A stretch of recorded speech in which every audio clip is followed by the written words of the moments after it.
o'clock. We'll call the Sawyer County Administration Committee meeting to order, please. Madam Clerk, may we have roll call? Tweet Human, Here. Dale Schluter, Yeah.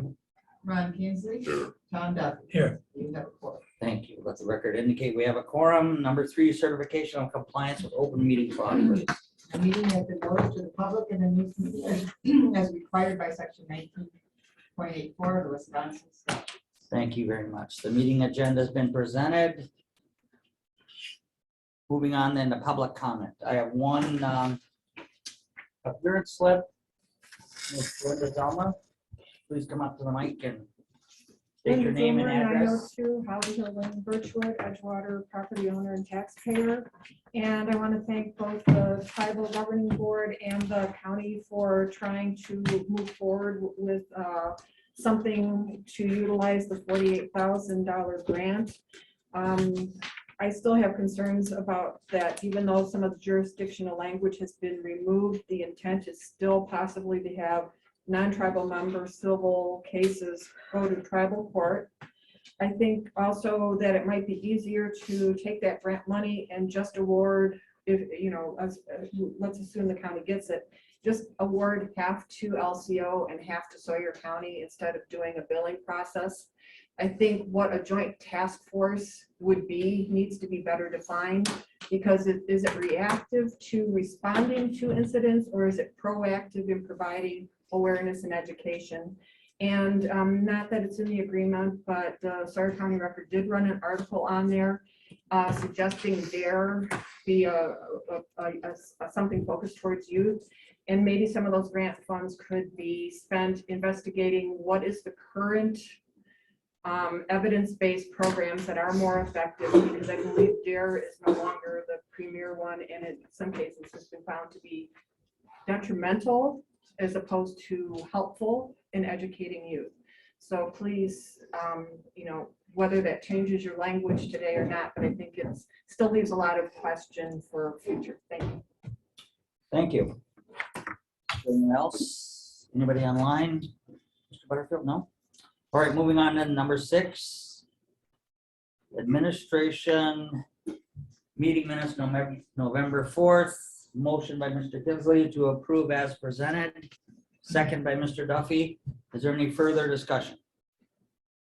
If not, all those in favor signify by saying aye. Aye. Opposed? Motion carries. Okay, number 7. Consideration of our 2022 Cooperative Law Enforcement Agreement. I'm going to call on Mr. Chief Deputy Joel Sedera, and I want to commend you and your department as well, Mr. Sedera, for all the work you did with the state. The state did work with us on an extension. They did not want to see this money allocated elsewhere, so they kind of worked with us and gave us until the county board December 16th date to get this into them and present the grant application. So go ahead, Mr. Sedera. So basically, the agreement was amended from providing a single deputy to do tribal law enforcement work within the boundaries of the reservation to having a joint task force to do drug interdiction, traffic safety, and warrant work within the boundaries of the reservation. So it would be a joint force between the LCO Police Department and the Sawyer County Sheriff's Department, with officers involved from each department. Wonderful. And the same amount of money, correct?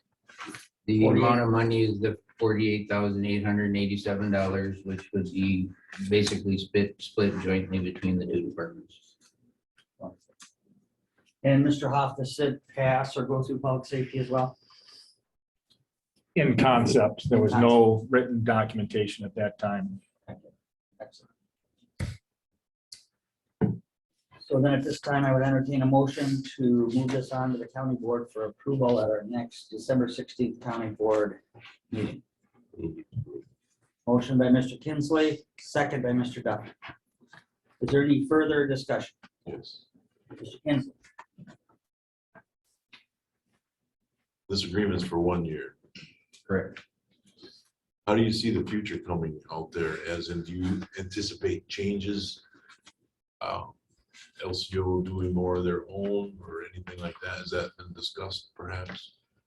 Not in detail. Like I said, we've had discussions with the LCO chief of police regarding the task force with the sheriff.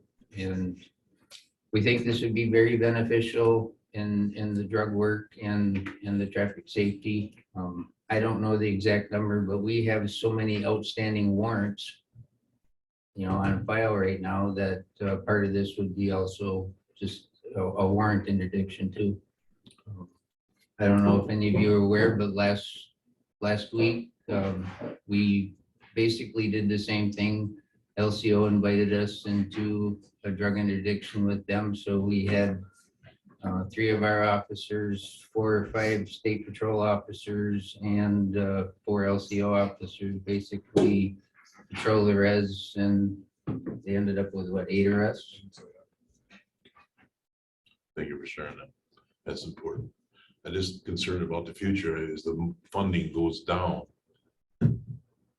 Like everything, how we're gonna be able to keep maintaining it, but we have to do the best we can with what we have. I mean, we'd use it until, the funds are no longer there. Thank you. Thank you for all the work, you gentlemen. have done. Yeah.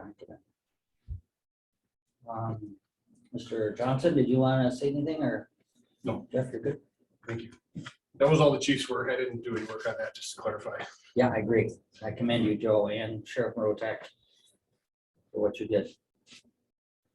Is there any other further discussion? In your motion, Mr. Kinsley would include passing this resolution and the agreement onto the full county board for approval. Yes. Okay. And your second, Mr. Duffy, you good with that? Okay, no further discussion. All those in favor signify by saying aye. Opposed? Motion carries. Thank you again. Okay, number 8. Veterans Service Report. I don't see Gary here, but he provided a report. Tom, do you have any, you or Rose have anything you want to add to this report? No. Mr. Kinsley? That's the way you said no, that's it. Oh, yes, Mr. Schleter. Is the plans for the new courthouse come along far enough to start deciding where Gary and his staff will be placed in the future? Or is that coming down the road? Yeah, well, the plan would be to reconfigure this room into 2 offices for the veteran service, either this space or the space of child support. We've got Justice Point and veterans will kind of place one way or the other. Because the plan is for the veterans building to be taken down, and then they'll be in this facility, probably in this room. Once we have, the other room that will replace this room for conference space. I've heard several times in the past and recently, the veterans were coming in for group discussions, coming in for help. Some of them just won't come into the courthouse. They don't want to do it for a very variety of reasons. And I know it's pie in the sky or something, but if we're going to have 2 offices and try and squeeze in a meeting room for their group discussions when professionals can come from out of county and help them work through some of their issues together, this might get real cozy in here. Any consideration possible for temporarily using the Oasis building? Did talk to Gary about that at one time. We've got a couple other potential uses for that building as well. The meeting space that will be provided in the new addition will be used. We've got like that conference room, we've got the big boardroom, and then we've got a jury room that we can use for conferences too. So we'll be better served for meeting space within the building when we get completed. Okay. Right. Yeah. Thank you. That allays some of my concerns. Okay, anything else on the veteran service report? Thank you, John. All right, next, number 9, Information Technology Department report. We have our Mr. Butterfield here to answer any questions. Yeah, Mike, drew up a report of kind of what we took care of kind of last month. Any questions about it? I'm happy to answer. Thank you for taking care of the things you take care of.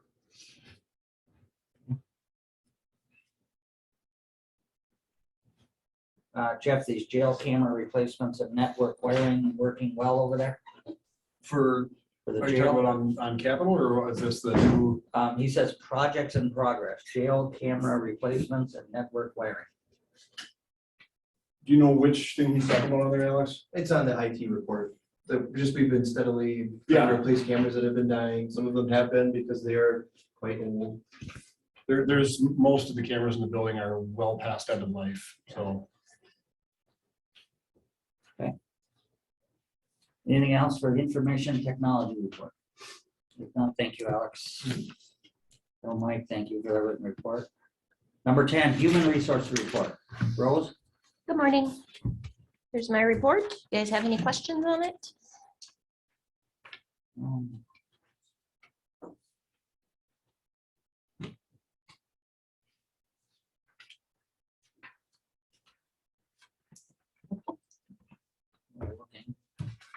Supposed to read that before you get here. Right. I'm watching.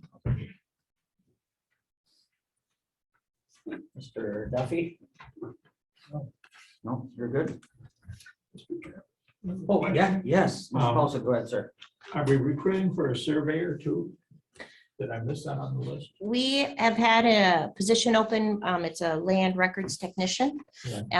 We've had it open for quite a long time and we didn't get any applicants. And Dan wanted us to pull that ad until the spring when there will be another class graduating. Thank you.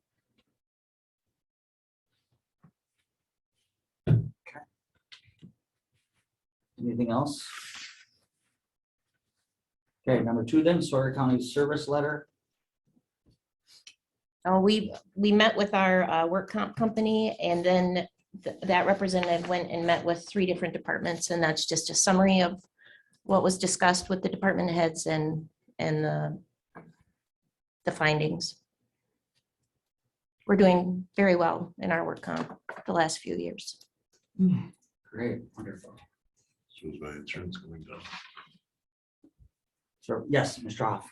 Yeah, just to reiterate on that, I'm glad you acknowledged the work that you've been doing with the workers' comp. A couple of years ago, we did switch companies and they've been a little bit more responsive and helpful in mitigating some of the claims and helping people get back to work a little bit quicker. And that's all been helpful and that's been notified in our experience mod, which is now under 1. We were up at like 1.2 something prior to 1.3 and now it's down to 0.85, I think. Yeah, so Good it's job. been a good That's effort to incredible. control some of those costs. Thank you. Welcome. Great. Any other questions for HR? Thank you, Rose. Thank you. Appreciate it. Okay, number 11. Appointments. Discussion, possible action. Letter A, County Board Supervisor. I've got one. Oh, shot. I just wanted to introduce the topic here. These are the appointments that need to be approved by county board by statute.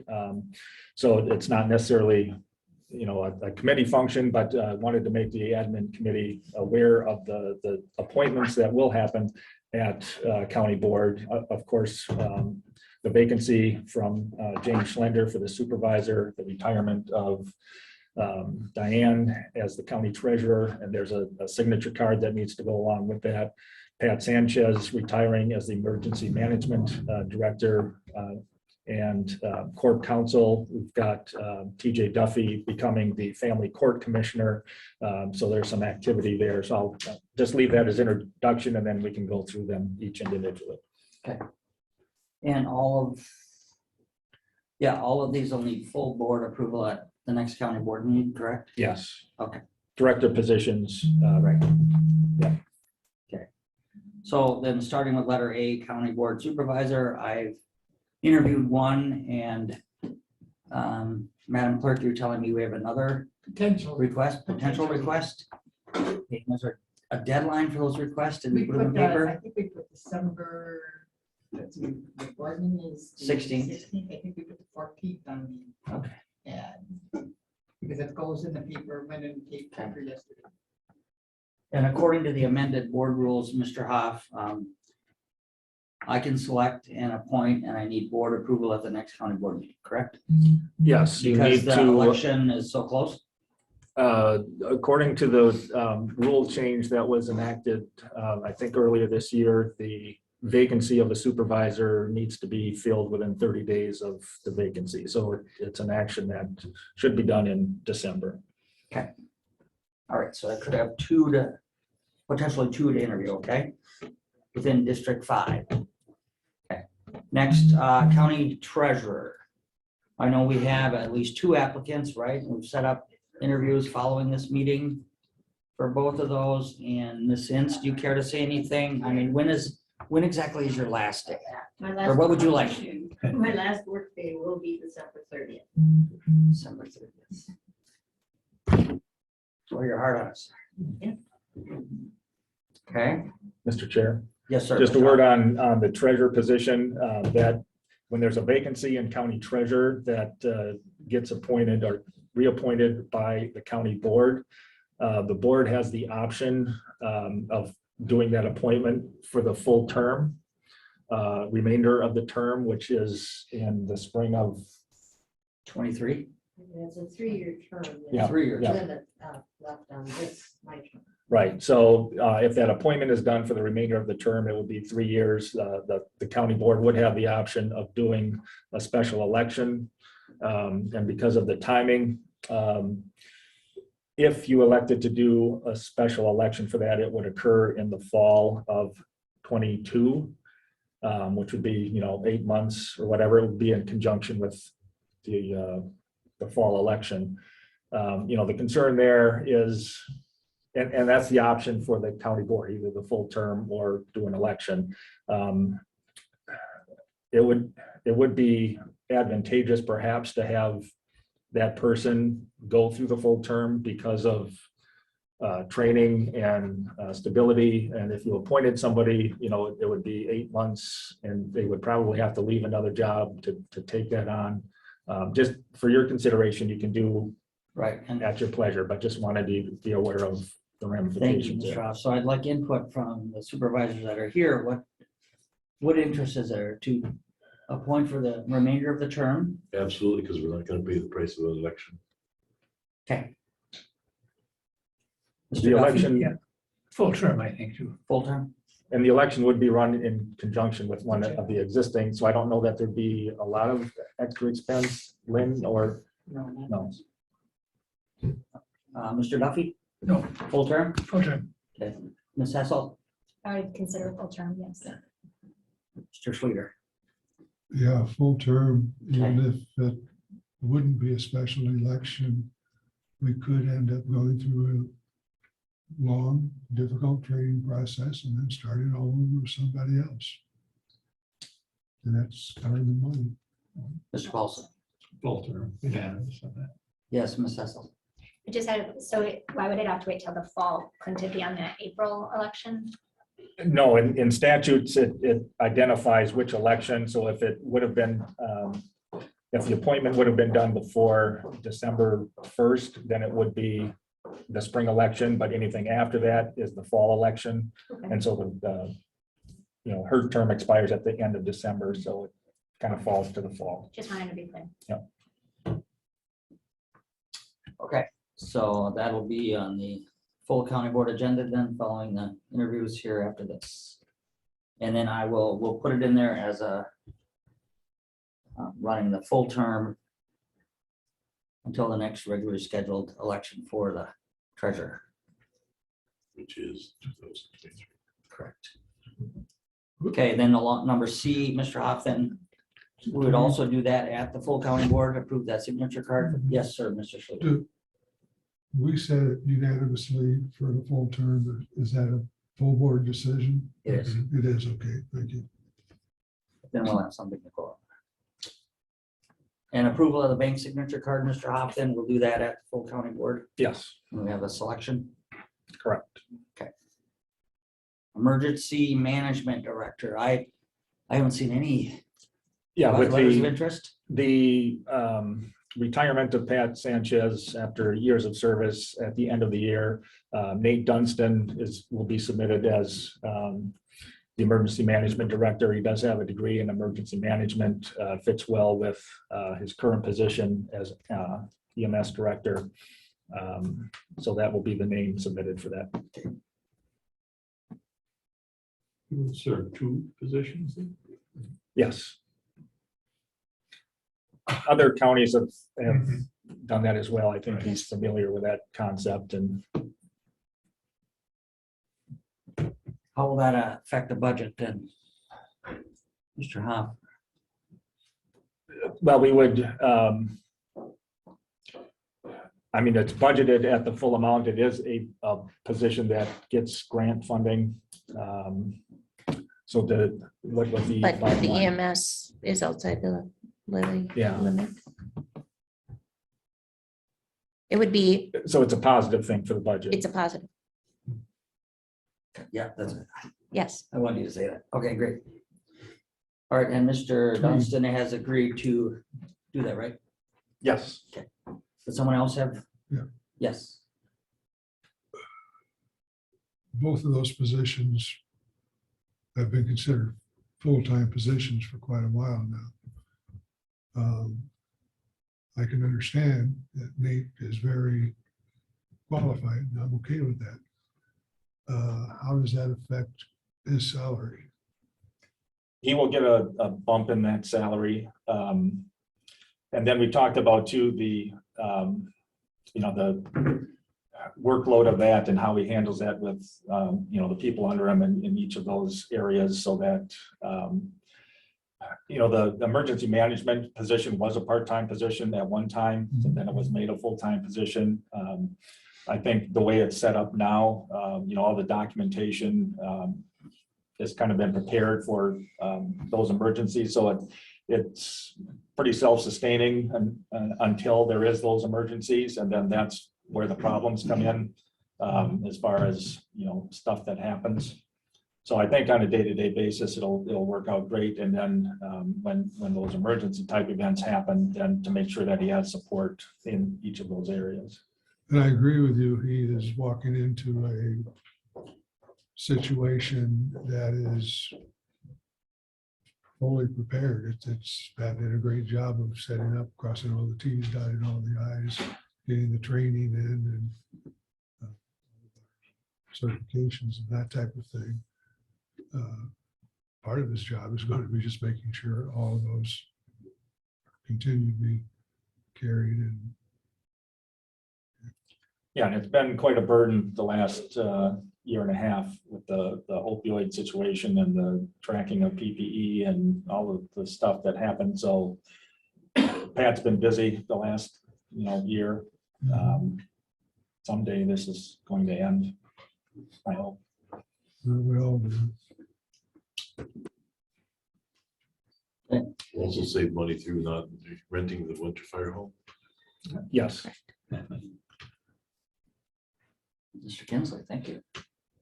All right, Corporation Council, I know you described that a little bit, so, or we're not set up then to replace Mr. TJ Duffy at this point then? What are your thoughts, Mr. Hoff? Yeah, so in discussions with TJ and with Chris Janning, the court administrator for this area, with Mr. TJ Duffy taking on the responsibilities of the family court commissioner, he can't be corporation counsel at the same time. He can still perform some of the functions, and so we're still kind of sorting out where that line is and what we do in the future if we want to continue with that or make some other arrangements. But I think what we'll do next, or at the next meeting at the county board meeting, is take some action formally to remove him as the title of corporation counsel, and then he would still provide some services to the county contractually that wouldn't conflict with his duties as family court commissioner.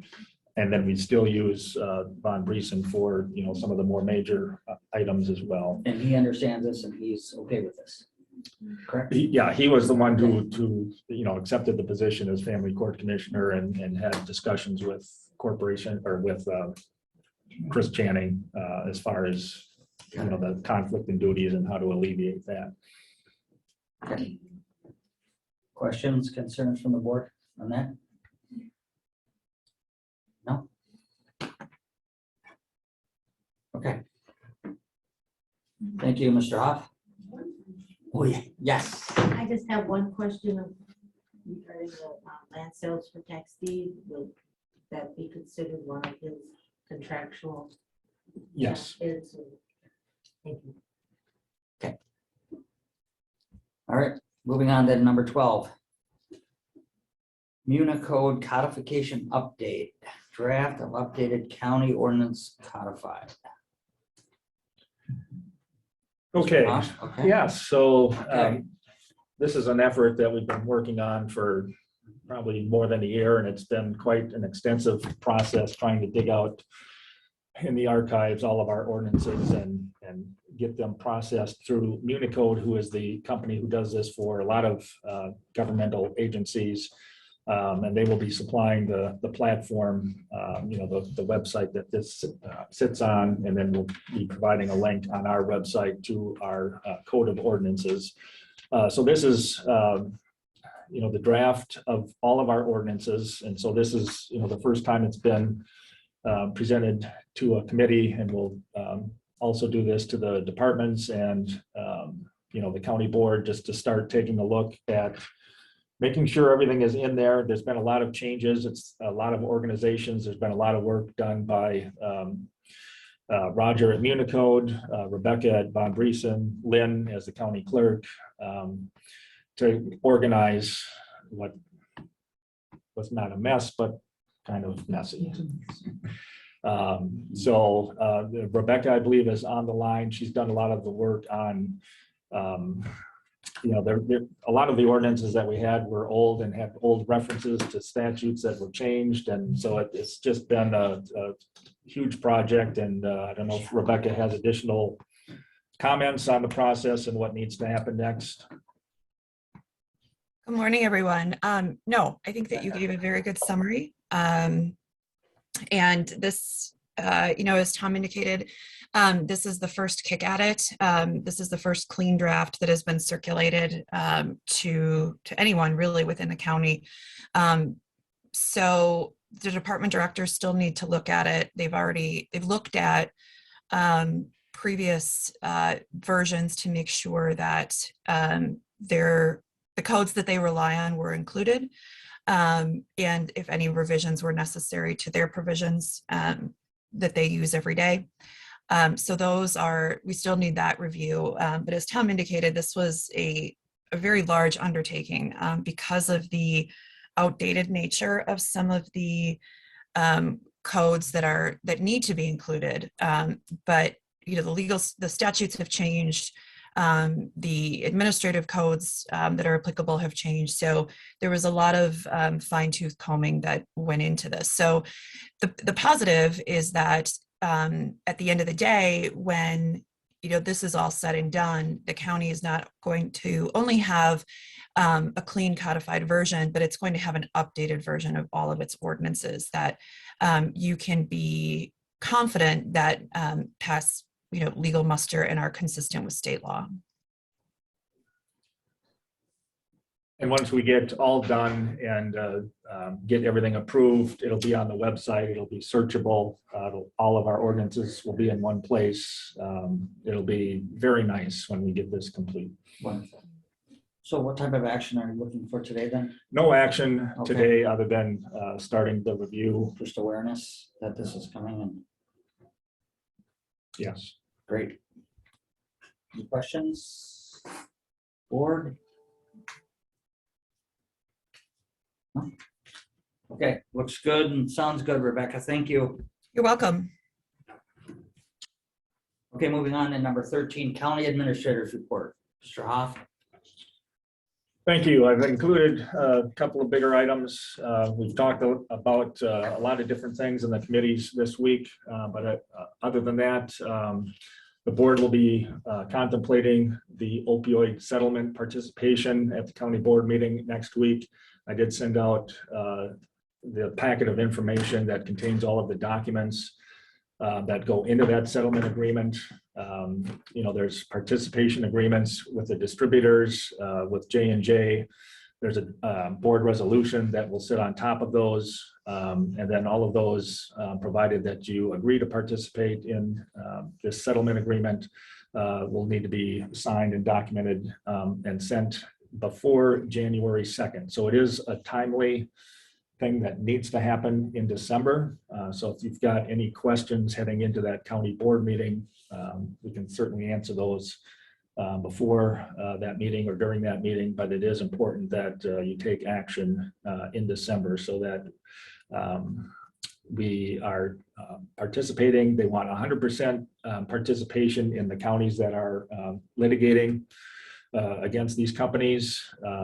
We've had a lot of discussions with the attorneys that are handling this on behalf of not only the counties in Wisconsin, but the state of Wisconsin and other states and municipalities and counties throughout the nation. So this is a nationwide effort to hold these companies accountable. The good news is that the state of Wisconsin had previously passed legislation authorizing that 70% of the funds received by the state of Wisconsin will come directly to counties. So there's an allocation formula that Sawyer County will get its settlement directly and not flow through the state as what happened with the tobacco settlement. And we didn't really see a lot of that money. So this will be a better scenario. And because that legislation is passed, we're in the front of the line to get those settlement funds. Other states are still squabbling as far as how their allocations are going to go. That's one of the parameters that has to happen before the money is dispersed. So Wisconsin is in a very good position, and the counties are in a very good position in Wisconsin to start receiving some of these funds. The first initial funds allocated to counties should happen in the spring, late spring, early summer of 2022. These payments will go over a number of years. We haven't seen yet what the total dollar amount is because it does depend on participation. If there's 100% participation, we'll get more money. And then the timing of it, we're not sure how that works, but these payments could come over a number of years. So the dollar amount and the amount per year is yet to be determined.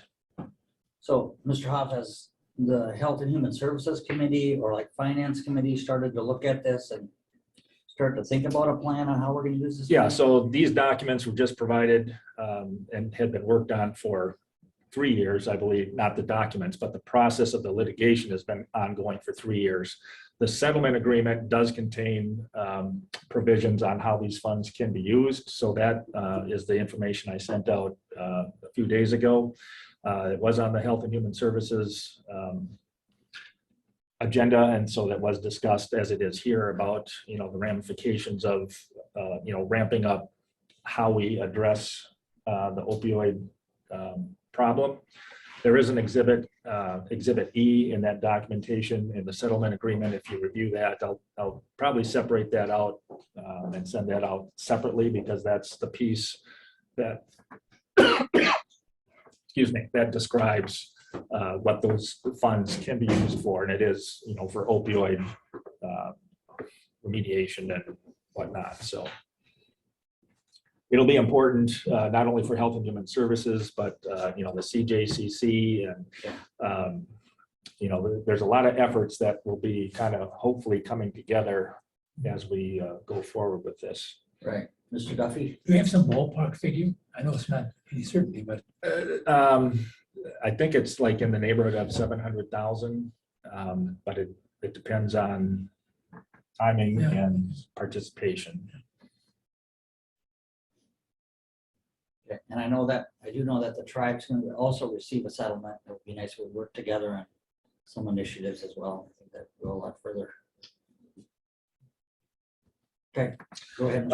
Yeah, so that's that. The courthouse renovation, we had a meeting yesterday with the construction people. We're rolling along on that. We did have a action at Public Works regarding the first bids that went out. There was a bid package for steel for the roof and the roofing material. And that was separated out and bid early because of the lead times and the pricing of steel particularly.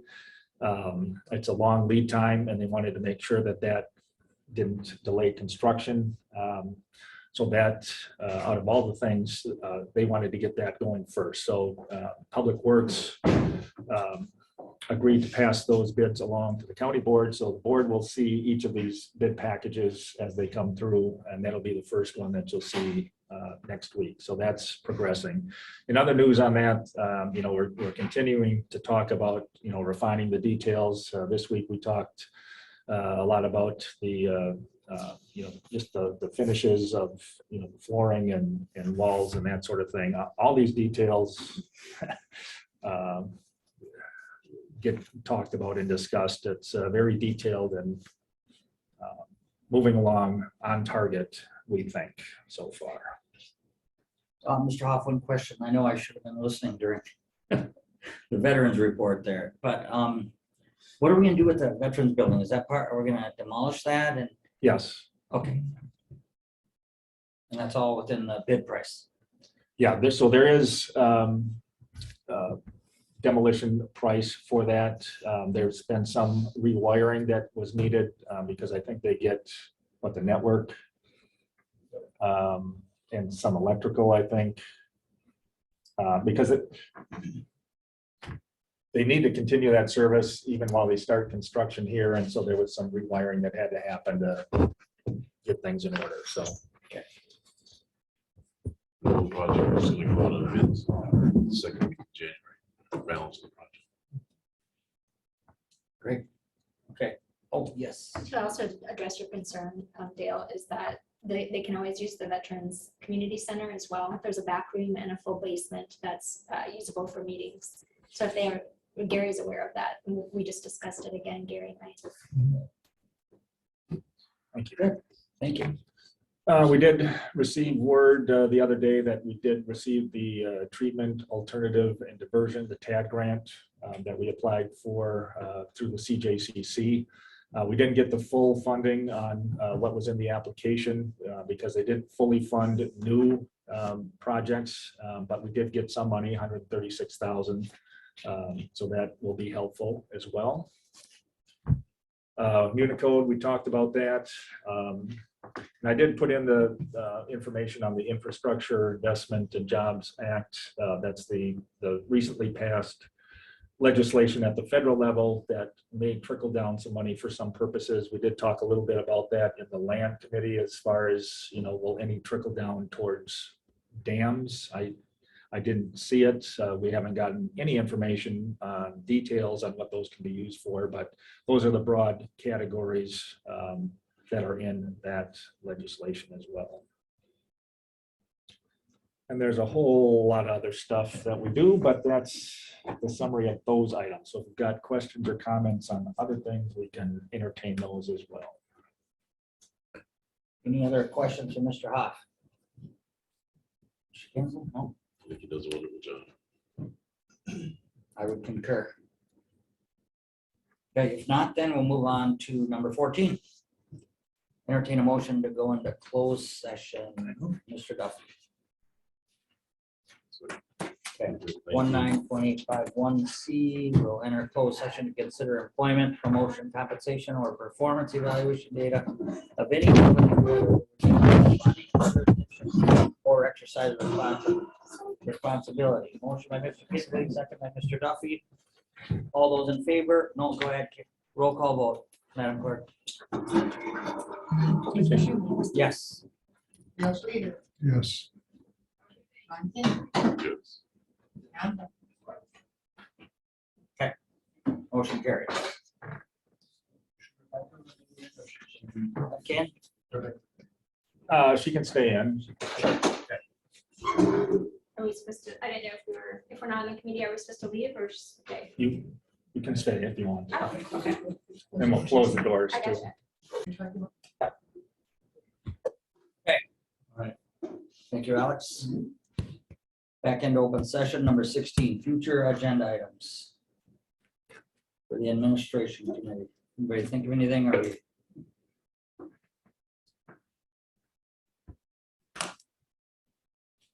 No, that's Do we right. want an update from the ad hoc committee This was the ad hoc for a committee future report. agenda item in January?